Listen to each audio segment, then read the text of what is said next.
Welcome to day 4. Today we're going to talk about nutrition. I've been a personal trainer for over 20 years, and usually when people ask me questions, it's about a particular exercise or physiology or fitness program. But I very quickly learned that nutrition is such an important aspect to your fitness, not just exercise. So today we want to focus on that. Over the years, I've worked at Gold's and Vasa in different gyms and had memberships at different places. And over time, when I get to know people there, when I've seen people who are in amazing shape, I mean, they just look phenomenal. And I'll ask them, how much importance do you put on nutrition versus exercise?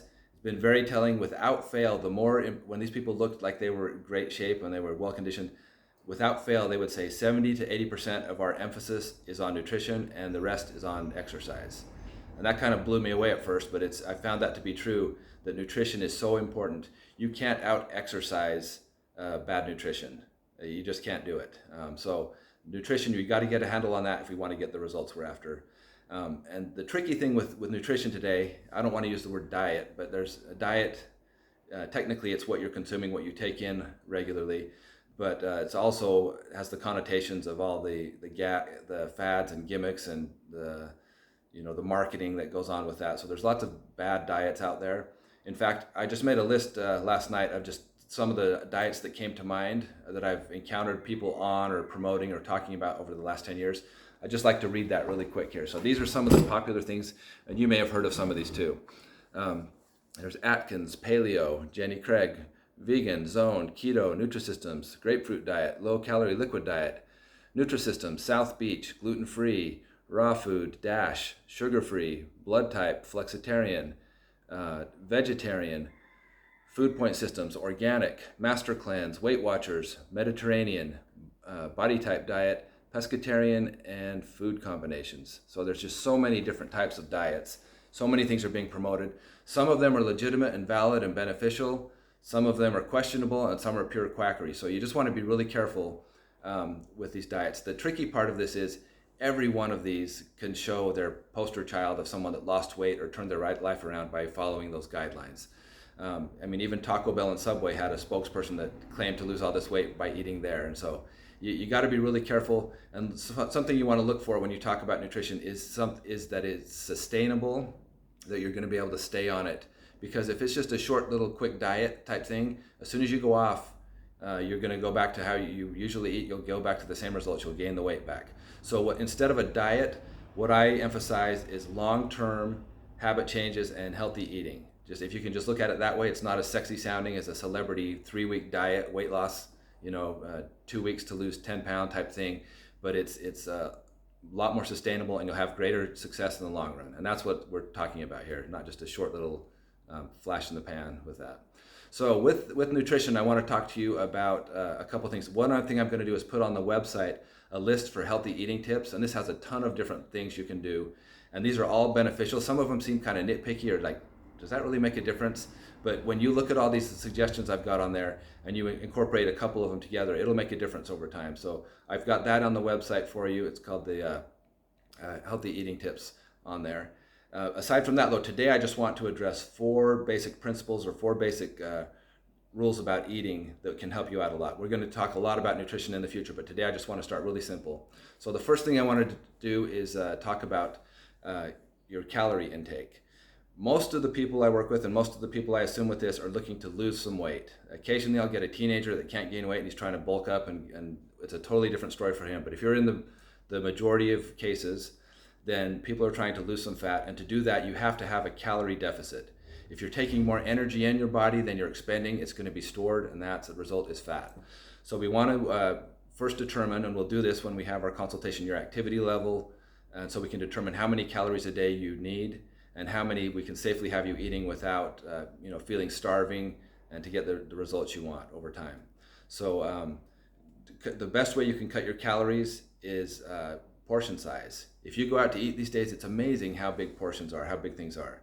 I love Mexican food. When I go to Cafe Rio, I always order the pork salad, but that's like a meal for 2. That's not, and I'll have clients say, oh, I ate healthy. I just went for lunch, I had a salad. And I said, where was it at?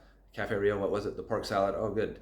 And I got everything on it. Yeah, that's 1,600 calories. That's more than almost your full day of calories in one meal. So we want to make sure that we're eating smaller portions. When I was a teenager, I would get a bowl of cold cereal and empty half the box in it, and it was like a popcorn bowl, and I put half a thing of milk in, and instead of having a big serving, what I thought it was actually 8 or 9 servings of cereal. So we want to pay closer attention to serving size and portions when you're eating. When you dish up dinner, you don't have to have the big platter you put the turkey on. Just use a smaller plate, use smaller glasses, even smaller utensils. Things like that can make a difference from how fast you're shoveling it in. So watch your portion sizes. We're going to try and cut back on that, but we don't ever want you to feel deprived. And one way that we can do that so you're not feeling deprived is to improve the quality of your food. That's number 2.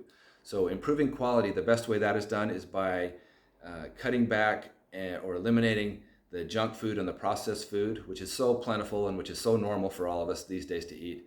Everything's just in a package. You throw it in the microwave or heat it up. But the more whole foods we can eat, the healthier we're going to be, and we're going to feel better with that. There's less chemicals, usually less fat, less sodium, less sugar, all those sort of things. So we want to pay attention that we're eating higher quality foods. The average American eats about 150 pounds of sugar a year. And most people can't even lift that up. If they were in bags, all the sugar they're going to eat, they couldn't even hoist it up over their head. So that's amazing how much stuff we eat these days. And it's really just because things are so processed. So that's something to keep in mind. Let's try and eat higher quality food, more whole foods. It's not always as convenient, but I'll talk to you in the future about some tips how we can get around that and make it easier for us. One easy way, this is number 3, to eat better quality is to increase our fruits and vegetable intake.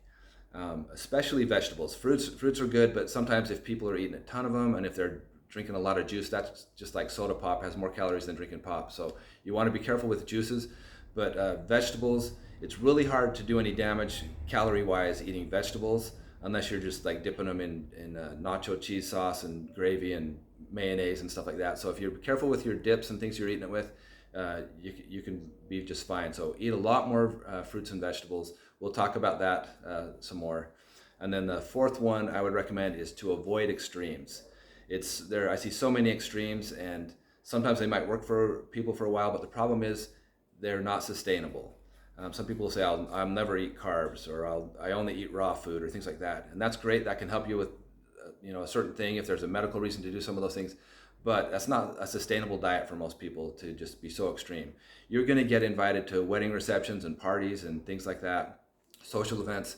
You're going to get offered cake and ice cream and things like that. And there's a time for that. I'm not saying you can never have those things, but we want to cut back stuff we know isn't healthy for us. Eat it sparingly. That should be at the top of our food pyramid, not the base of it, like it is for so many people.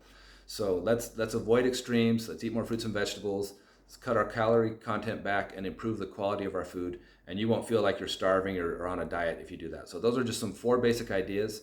I'll talk to you a lot more in depth about nutrition and what we can do. And in fact, next week we're actually going to start kind of tracking and keeping track of what we're eating so we can identify that easier. But for now, just keep those nutrition principles in mind. Nutrition, 70% of what you want to accomplish is with the nutrition. And that's actually the hardest part, because you can go work out in half an hour, 40 minutes, and get your workout out of the way quick. But then you've got 23 more hours in the day where you've got to stop not eating things or messing up like that. So it does take a little bit more self-discipline on that end than it does for the exercise. But we have ways to work around that. So nutrition is important. We're going to address this and help you fine-tune yours to get success. And I will see you tomorrow.